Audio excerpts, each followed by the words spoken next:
माझा मित्र पवन म्हणाला, सुरेश, आज इतका शांत का आहेस? काही टेन्शन वगैरे आहे का? मी म्हणालो, हो रे, कामाचं टेन्शन आहे जरा. कामाचं टेन्शन? का बरं? पवन म्हणाला, अरे पवन, उगाच नाटक नको करूस. तुला माहिती आहे ना, माझं शिक्षण कमी असल्यामुळे मला कुठेही काम मिळत नाही. कंपनीत गेलो तर इंटरव्ह्यू घेतात तेही इंग्रजीत, आणि मला इंग्रजी अजिबात जमत नाही. पवन हसत म्हणाला, अरे माझं तरी कुठे झालंय शिक्षण. 8वीत नापास झालो आणि मग शाळा सोडली. गॅरेजमध्ये काम करायला सुरुवात केली. मी म्हणालो, हो रे, मला माहिती आहे.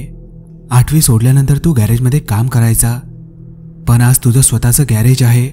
खूप मेहनत करून आज तुझं काहीतरी आहे. तसं माझं काहीच नाही. घरी जाऊ की नको हाच प्रश्न पडतो. बाबांना आता काम होत नाही. काय करू काही सुचत नाही. पवन म्हणाला, हे बघ, नाही काम भेटलं तर इथे काम कर. आपण दोघं मिळून काम करू. मी त्याला म्हणालो, हे बघ पवन, तुझं स्वतःचं गॅरेज आहे, तसं मलाही स्वतःचं काहीतरी करायचं आहे. तेवढ्यात पवन म्हणाला, सुरेश, तुला गाडी चालवता येते ना? मी म्हणालो, हो येतं ना. अरे झालं मग तुझं स्वतःचं काहीतरी. पवन म्हणाला, म्हणजे नेमकं काय म्हणायचं आहे तुला? मी म्हणालो, अरे हे बघ, तू स्वतःची गाडी घे, पॅसेंजर ठेव आणि भाड्याने लाव. आणि जर लांबचं भाडं घेतलंस ना, तर एका दिवसात जितकं मी कमावत नाही त्यापेक्षा जास्त तुझी गाडी तुला कमावून देईल. मी म्हणालो, तू जे म्हणतोयस ते अगदी खरं आहे, पण गाडी घ्यायला इतके पैसे कुठून आणायचे? पवन म्हणाला, तुझा हा मित्र कशासाठी आहे?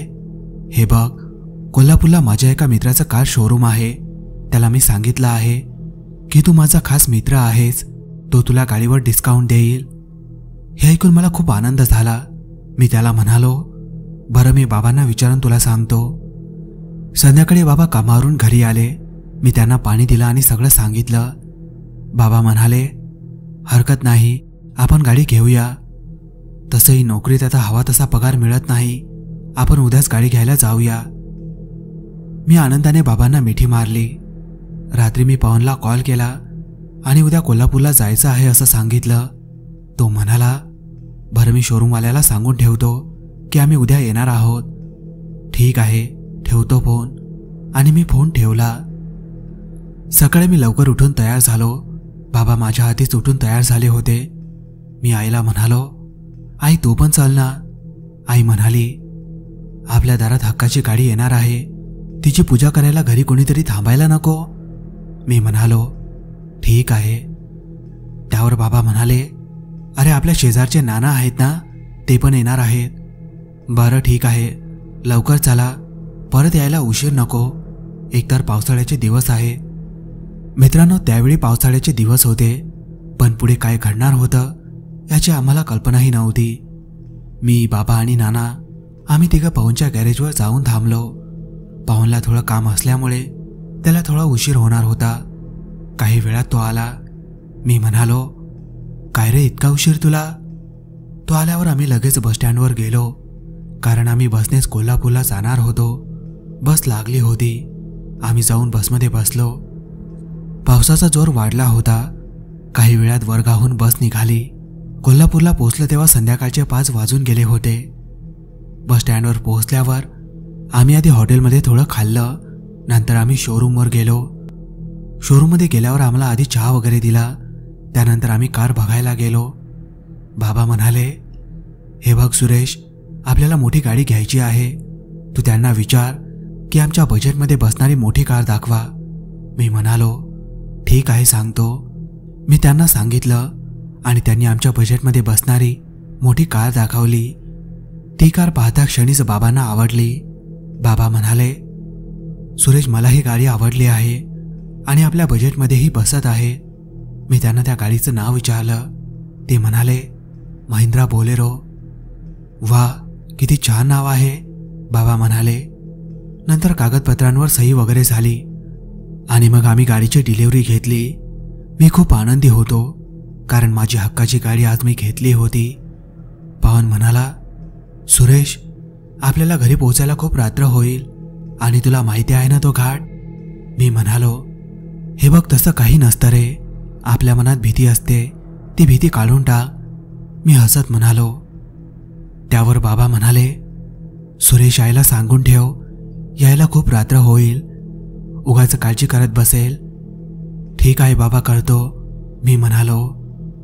मी आईला कॉल केला आणि आईने फोन उचलला. आई, यायला खूप रात्र होईल, तू काळजी करत बसशील म्हणून फोन केला. बरं, पण गाडी घेतली का? मी म्हणालो. हो आई, गाडी घेतली. आई आनंदाने हसत म्हणाली, लवकर ये रे, माझ्या लक्ष्मीला घेऊन, मी वाट बघत आहे. बरोबर, आता ठेवू का फोन? मी म्हणालो. हो हो, ठेव ठेव, आई म्हणाली. सुरेश, निघायचं का? रात्रीचे 8 वाजले, मी म्हणालो. हो हो बाबा, चला. नाना आणि बाबा मागे बसले, तर पवन माझ्यासोबत पुढे बसला. मी देवाचं नाव घेऊन गाडी काढली. बाबा म्हणाले, सुरेश गाडी हळू चालव, रस्त्यावर पाणी आहे आणि एकतर गाडी नवीन आहे. मी म्हणालो. हो बाबा, काळजी करू नका, तुम्ही निवांत बसा. मी पवनला विचारलं, किती वाजले आता? आता 9 वाजले आहेत. खूप वेळ गेला यार. शोरूमवर इतका वेळ नाही गेला असता तर आपण गावाच्या विशीजवळ पोहोचलो असतो. मी म्हणालो. नको, तू टेन्शन घेऊ नकोस, आपण लवकर पोहोचू. आणि मी शांतपणे गाडी चालवू लागलो. 1 तासानंतर आम्ही एका हॉटेलवर गाडी थांबवली आणि तिथे जेवण केलं. तिथे एका माणसाने बाबांना विचारलं, अहो, ही नवीन बोलेरो तुमची आहे का? बाबा म्हणाले, हो आमचीच आहे, आजच घेतली आहे आणि आता घरी निघालो आहोत. त्यांनी पुन्हा विचारलं, तुमचं गाव कोणतं? बाबा म्हणाले, आमचं गाव वरगाव आहे. तो माणूस म्हणाला, वरगाव म्हणजे गगन बावळा घाट, तुम्ही याच रस्त्याने जाणार आहात ना? बाबा म्हणाले, हो हो. तो माणूस म्हणाला, सावकाश जा, पावसाळा आहे, कधीही दरड कोसळू शकते आणि आता यावेळी धुके सुद्धा खूप असतं, हळूहळू जा. आणि दुसरं म्हणजे तो घाट फार भयानक आहे. तेवढ्यात पवन म्हणाला, बघ सुरेश, मी तुला सांगितलं होतं ना त्या घाटाबद्दल. एक काम करूया, आजची रात्र आपण इथेच हॉटेलमध्ये थांबू आणि उद्या पहाटे लवकर निघू. मी त्याला म्हणालो, काय पवन, तो पण काहीही लोक बोलतील आणि तू त्यावर विश्वास ठेवशील? मला नाही पटत हे काही. मी जाऊन थेट गाडीत बसलो. माझ्या मागे ते सगळे आले. पवन म्हणाला, सॉरी बाबा, चला आता. निघायच्या आधी मोबाईलमध्ये वेळ पाहिली. रात्रीचे 10:05 झाली होती. पाऊस थांबला होता. मी गाडी सुरू केली आणि आम्ही निघालो. रस्त्यावर पाणी असल्याने मी गाडी 40 ते 50च्या वेगाने चालवत होतो. मागे नाना आणि बाबा निवांत झोपले होते आणि पवनलाही डोलकी येत होती. मी माझी गाडी चालवण्याचा आनंद घेत होतो. आता रात्रीचे बरोबर 12 वाजले होते. माझी गाडी घाटाच्या रस्त्याला लागणार होती. मी गाडीची काच लावून घेतली. जशी गाडी घाटात शिरली तसंच धुकं दाटून आलं. मी लगेच गाडीचे फॉग लाईट्स चालू केले. धुकं इतकं होतं की गाडीचा वेग 20 ते 30च राहिला होता. समोर काय आहे हेही दिसत नव्हतं. पण आधी मी या रस्त्यावर प्रवास केला असल्याने मी अंदाजाने गाडी चालवत होतो. थोडं पुढे गेल्यावर गाडीने 2-3 झटके दिले आणि अचानक गाडी बंद पडली. गाडीच्या झटक्याने नाना, बाबा आणि पवन झोपेतून जागे झाले. बाबा म्हणाले, काय रे सुरेश, काय झालं गाडीला? मी म्हणालो, काय माहीत नाही बाबा, अचानक बंद पडली. आजच गाडी घेतली आणि येतानाच बंद पडली. उद्या त्यांना कॉल करून सांगतो की गाडी अशी कशी बंद पडली. पवन म्हणाला, अरे पण तू पुन्हा चालू करून बघ, सुरू होईल कदाचित. मी गाडी सुरू करण्याचा प्रयत्न करू लागलो पण गाडी चालू होत नव्हती. शेवटी चिडून मी स्टेअरिंगवर हात आपटला आणि गाडीतून खाली उतरलो. बाहेर खूप थंडी होती. मी गाडीचं बोनेट उघडलं पण धुकं एवढं दाट होतं की इंजिन सुद्धा दिसेनाचं झालं होतं. मी पवनला हाक मारली. तो माझ्या जवळ आला आणि म्हणाला, सुरेश तू आधी गाडीत बस, कोणाची तरी गाडी आली तर आपण मदत घेऊ. या घनदाट अंधारात तुला काहीच दिसणार नाही. चल गाडीत बस. माझाही नाईलाज झाला कारण इंजिनमधला मला काही कळत नव्हतं आणि पवनलाही कळत असून तो थोडा भित्रा असल्याने बाहेर राहायला तयार नव्हता. आम्ही जाऊन गाडीत बसलो. आमची गाडी रस्त्याच्या अगदी मधोमध बंद पडली होती काचांवर इतकं धुकं होतं की जणू कोणीतरी काचेवर पांढरा रंग फासून टाकला होता. मी माझ्या बाजूची काच खाली गेली आणि सीटवर डोकं टेकवून बाहेरच्या अंधाराकडे पाहत बसलो. आळस आल्याने मी पाय थोडे पसरले. अचानक माझा पाय ब्रेकवर गेला आणि मागची लाल लाईट लागली. तितक्यात माझं लक्ष रिअर मिररकडे गेलं आणि जे मी पाहिलं ते पाहून मी जागीच दचकलो. मिररमध्ये लाल लाईटाच्या उजेडात मागच्या दरवाजाच्या टायरवर एक काळा कुट्टा हात दिसत होता. पूर्ण काळा, लांब नखं वाढलेली आणि तो हात सतत टायरवर फिरत होता. मी झटकन मागे वळून पाहिलं, पण मागे कोणीच नव्हतं. फक्त काळा कुट्टा, अंधार आणि दाट धुकं. बाबा घाबरून म्हणाले, "काय रे सतीश, काय झालं?" मी थरथरत म्हणालो, "बाबा, मला मागे कोणाचा तरी हात दिसला टायरवर." एवढं बोलत असतानाच अचानक जोराचा पाऊस आणि वारा सुरू झाला. इतका जोरात की गाडी अक्षरशः हालायला लागली. बाबा ओरडले, "सतीश, काहीतरी कर, गाडी अनावर होत आहे." मी गाडी सुरू करण्याचा प्रयत्न करू लागलो, पण गाडी सुरू होत नव्हती. तेवढ्यात मला आठवलं, घरून निघताना आईने माझ्या खिशात तुळशीचं पान दिलं होतं. मी ते वरच्या खिशातून काढलं, स्टेअरिंगवर ठेवलं आणि देवाचं नाव घेऊन चावी फिरवली आणि देवाच्या नावानं गाडी सुरू झाली. मी लगेच गाडी पुढे घेतली. तेवढ्यात भले मोठे दगड कोसळले.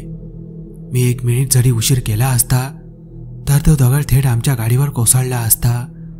त्या वाऱ्या पावसातून कसाबसा घाट पार करत मी पहाटे 4च्या सुमारास घरी पोहोचलो. गाडी दारात नेली. आई दार उघडून उभीच होती. तिने पूर्ण रात्र जागून काढली होती. आम्ही गाडीतून उतरलो. पवन म्हणाला, "सुरेश, आपण सकाळी भेटू, आता मी घरी जातो." मी म्हणालो, "सांभाळून जा." नाना पण आपल्या घरी गेले. बाबा आणि मी आतमध्ये आलो. आईने आम्हाला पाणी दिलं आणि विचारलं, "काय रे, एवढा उशीर का झाला?" मग मी आईला सगळं सांगितलं. घाटात जे घडलं ते एक एक करून. आई शांतपणे म्हणाली, "तुमच्यासाठी मी देव पाण्यात ठेवला होता. बघ." मी देवाऱ्याकडे पाहिलं. खरंच देव पाण्यात ठेवलेला होता. त्यानंतर मी थकून झोपलो. सकाळी उठलो, तयार झालो. आईने गाडीची पूजा करायला एका ताटात हळद, कुंकू, तांदूळ आणि पेढे ठेवले. आई पूजा करत असताना मी सहज मागचा दरवाजा उघडायला गेलो. मागे पाहिलं तर माझ्या अंगावर काटा आला. मागचा टायर पूर्ण फाटला होता, जणू एखाद्या जनावराने फोडला होता. टायरवर मोठमोठ्या नाकांच्या स्पष्ट खुणा दिसत होत्या. मी आईला काही बोललो नाही. पूजा झाल्यावर मी गाडी पवनच्या गॅरेजवर नेली आणि त्याला दाखवलं. ते पाहून पवन थरथरत म्हणाला, "बघ सुरेश, मी तुला आधीच सांगितलं होतं ना." मी निराश होऊन म्हणालो, "खरंच यार, मला या गोष्टीवर कधी विश्वासच नव्हता, पण आता सगळं डोळ्यांसमोर घडलं." त्यानंतर पवनने तो टायर काढून दुसरा बसवला. पुढच्या दिवशी मी माझ्या कामाला लागलो, पण ती घटना आठवल्यावर मला आजही काटा येतो. मित्रांनो, ही कथा तुम्हाला कशी वाटली कमेंटमध्ये सांगायला विसरू नका. भेटूया लवकरच अशाच एका थरारक भयकथेसोबत.